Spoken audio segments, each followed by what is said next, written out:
Today we are working in Photoshop. We're kind of rehashing some basics, and then we're going to get into a little bit more, I don't know how to call this, like advanced brushing, I guess is the way to call it. So we're going to grab an image here. It doesn't really matter which. I just kind of want to show you some of the basic features of basic brushes, and come to think of it, this isn't really a terrific image to do it with. So we're going to go to unsplash.com, which is my favorite place to source full resolution stock images for free. So we've got this nice image of a girl in a turtleneck standing by the lake here, and we're going to bring this into Photoshop. And the brush. Okay, so the brush keyboard shortcut is B, and I'm going to go to just my basic soft round brush up here, and I'm going to click here again to make it somewhat softer. Okay, now this image is fine, there's nothing wrong with it. They obviously added some grain here. You can see how grainy it is to the image to give it a little bit more texture, give it kind of a film type look. But that being said, we're going to use it to show you how to blend colors together. Okay, so the brush tool really has two big settings that will be applied regardless of the shape or texture of your brush. And those two settings are both opacity and flow. Now, opacity is how opaque the image, the paint will come out. Okay. So if I have 100% opacity and I click here, excuse me, I'm going to make this a very hard brush. But while I'm doing that, let me tell you the difference between a hard brush and a soft brush. This is a hard brush. This is a soft brush. Soft brush has very soft edges on the outside with a nice hard center. A hard brush is uniform from every point. From the center to the outside, it is the same. Okay. So opacity is is how opaque it's going to be. So if I have an opacity of 100%, it's going to look like this, right? So we'll call that 100%. If I have an opacity of 90%, 80%, 70%, 60, 50, 40, 30, 20, or 10, excuse me, okay? So I did that up here. So we have 100% opacity all the way down to 10% opacity. So if I, with a 10% opacity brush, come and I click here, I'm still going to see most of what's below. Okay? Let me get back to kind of a reasonable starting point here. Okay. Now let's do the opposite. Let me do 100% opacity, and we'll do 10% flow. You're not going to see it just by, excuse me, you'll see it here on just a single click. Right, and it looks pretty similar to flow. Like, I mean, they are similar, but they're also very, very different. Okay, so opacity is how opaque the paint will be coming out. If we think of it in terms of paint, it actually seems to work really well. If it's at 10%, that is 90% water and 10% paint. If it's at 100% opacity, that's 100% paint. If it's at 90% opacity, that's 90% paint, 10% water, and vice versa, okay? Now, flow is how fast it's going to come out, okay? So let me go up to 100% opacity, and I'm going to go to 20% flow. So if I click it just right here, and I streak across, you'll see that if we took it in terms of 20%, like we could say that every 20 pixels, it's laying down more paint. Okay, and if I double this to 50, excuse me, let's go Shift 5, there we go. If I double this to 50, that number should be roughly 20% more, right? If I go to Shift 90%, you can see that we lose that kind of altogether. So think about it in terms of a can of spray paint, right? Opacity is how much water versus paint is coming out, and flow is how hard you're pushing down the little nozzle on top to get your paint out. Okay? So now where are we going to use this on this? Now this maybe not have been the best image, but we'll work with it. She's got a little red spot here, you can kind of see there. Okay?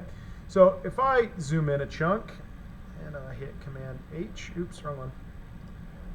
I want to get rid of this, okay? So I'm going to go to my brush and I'm going to hold down Option. Now holding down Option brings up the eyedropper tool, which allows me to select the color that I want to paint with. And again, if I look over here, wherever I click, Option click, it changes that primary color. So if I go to her lips, it's going to be pink. If we stay out on her cheek, we're going to have that skin tone color. Okay? So I've got this little piece of rouge over here I want to get rid of. Okay?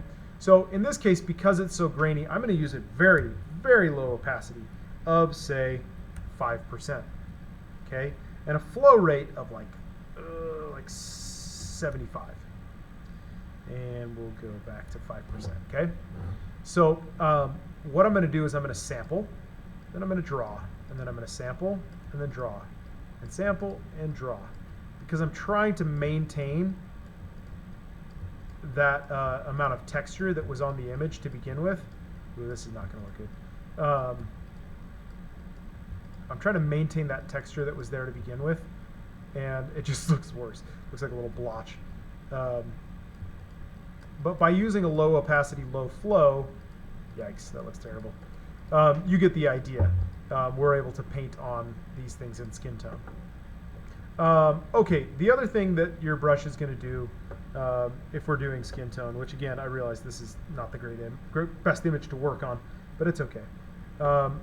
Right, we can come over here and color with this just like we were working on like a paintbrush tool, right? So I can write my name, you know, or whatever, okay? And that's our brush, in brief, okay? We have a few other settings that we haven't talked about for our brush tool. And that is texture and shape. Now I'm using this one specifically because this has a big cloud in front of it here. Excuse me, at the top of the screen here. So in the file section on Canvas, you'll find that there are several brushes to download. If you double click on those, they will import into Photoshop, and we will have all these guys here. All right. Now, many of these brushes are just kind of standard, but a lot of these, like the dry media brushes, the drawing box, the charcoal pencil, these are all going to have a different texture and a different shape. Okay, see this one's much more scattered. And you can see actually every time I click, that little black outline rotates. And that's to kind of give it a randomized texture so that no two clicks will look identical to another. Okay, let me undo this real quick because I forgot to duplicate my image first. So any of these are going to kind of blend things together. So if I wanted to blend out like maybe these tire tracks right here, I'm going to sample by holding down Option, and I'm going to grab that color, and with a very low flow, so I'm going to hit Shift 2, and then an opacity of maybe 50%, I'm going to sample that color and try and blend this in a little bit.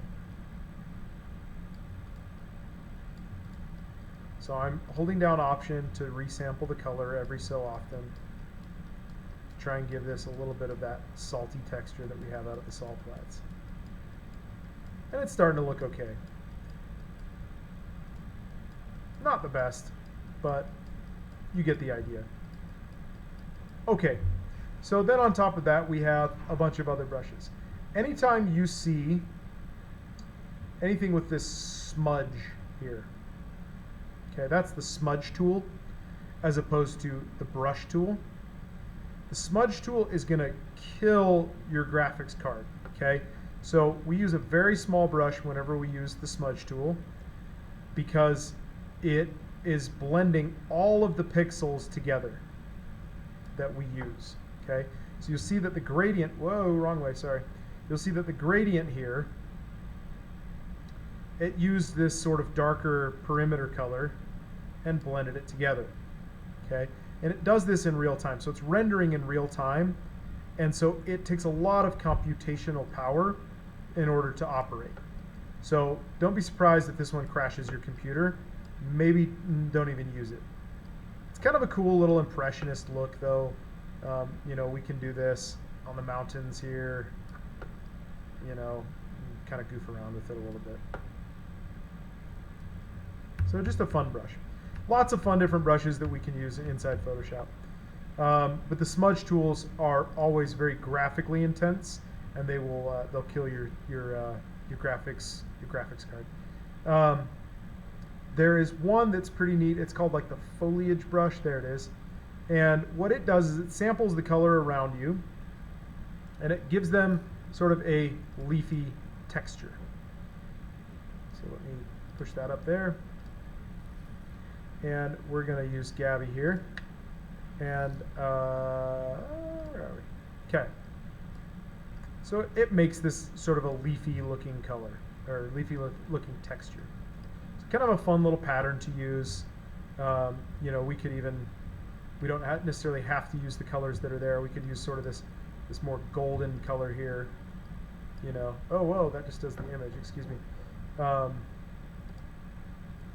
crud. You know, let's not worry about that right now. But suffice it to say that we can do a simple color, like maybe we can do sort of a complementary gold here. Let's find a gold.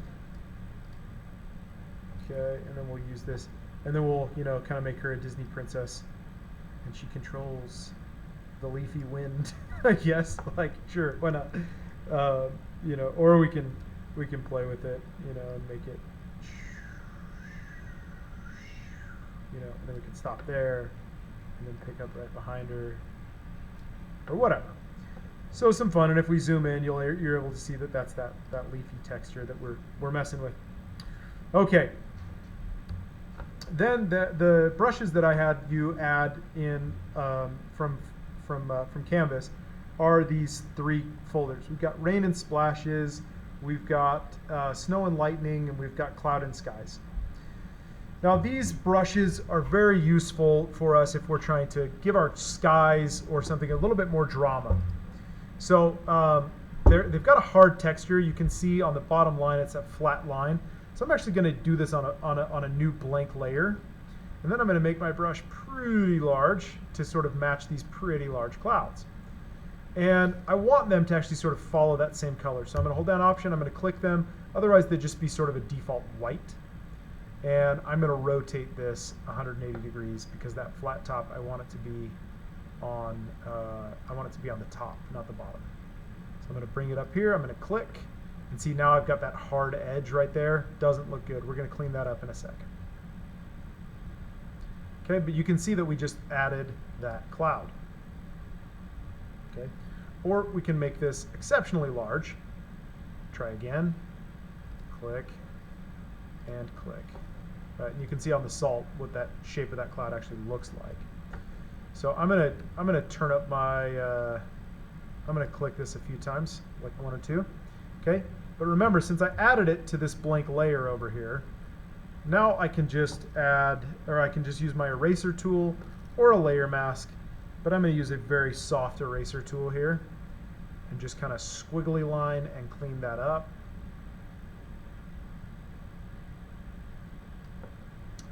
And we'll get it on that side too there.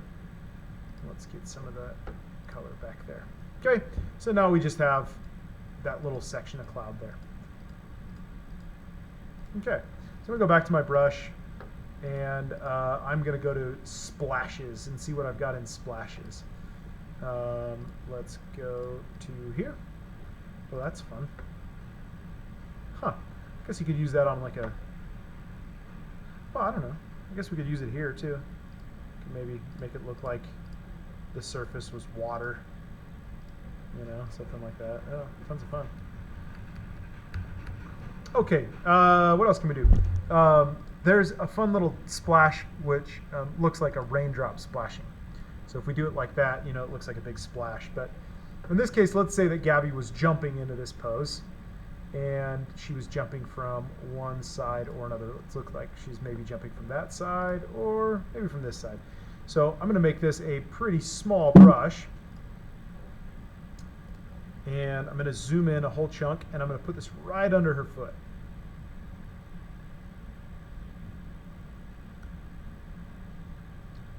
We're going to make this appropriately splash sized.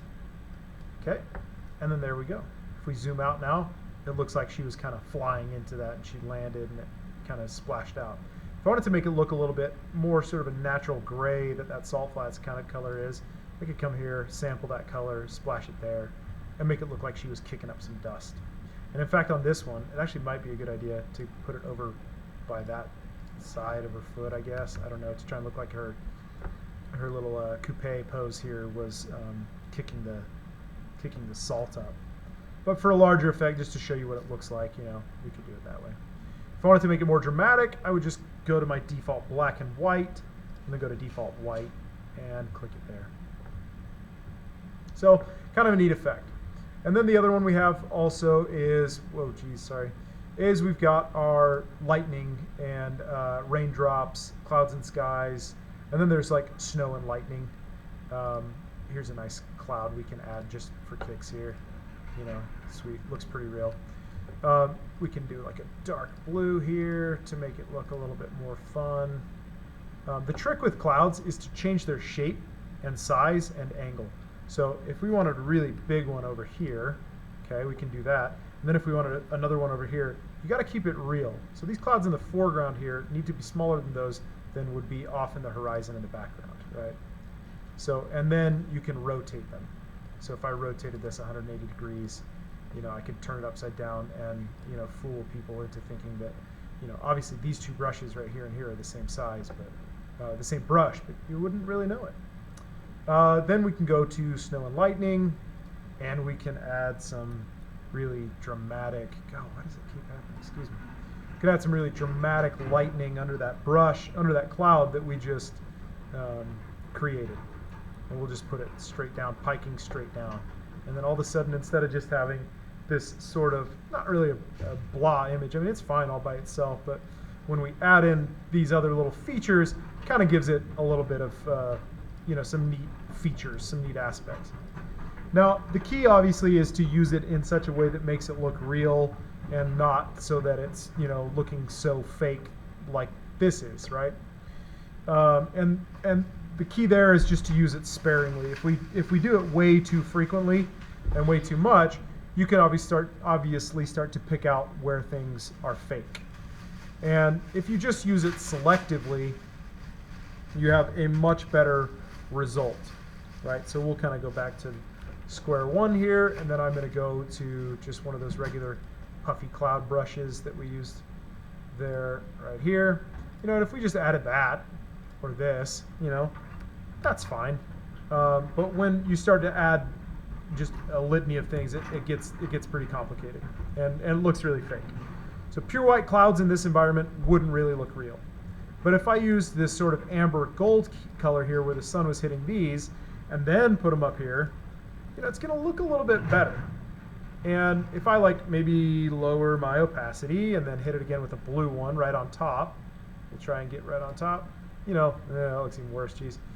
You could give it a little bit of shadow and depth, okay? So the assignment for today is to give me use of the brush tool. Okay, so obviously whenever we have these assignments where, you know, there's the opportunity to make it look fake or real, and I don't have a reference image to start from, obviously try and make it look a little bit fake. It's less important about can I make this look real, it's do I know how to use the tools.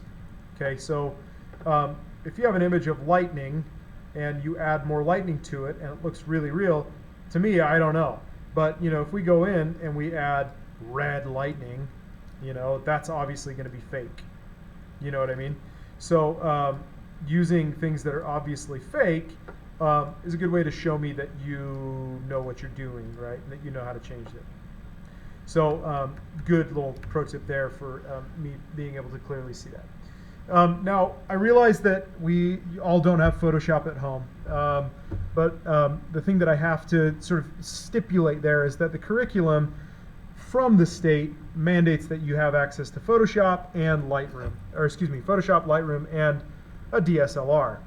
And so I'm still going to issue Photoshop assignments because you do have access to Lightroom. You just need to come into, you do have access to Photoshop. You just need to come into the building to get it, which is, according to our Murray Returns with Care thing, totally appropriate for me to keep these assignments up.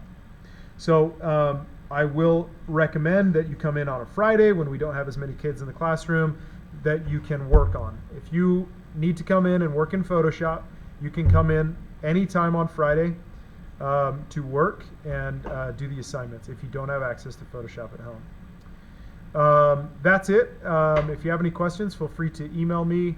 Again, to reiterate what I said this morning, I don't check my email after hours. So if you're catching me at, say, 3 o'clock or later, I generally am not going to be checking my email after that. It'll just be the next morning. But I won't ding you if anything was time sensitive. I won't hit you for late points or whatever, so don't stress that. Hope you're all doing well, obviously. Stay safe, stay healthy, all those things. And if you have any questions, just let me know, and I will talk to you later.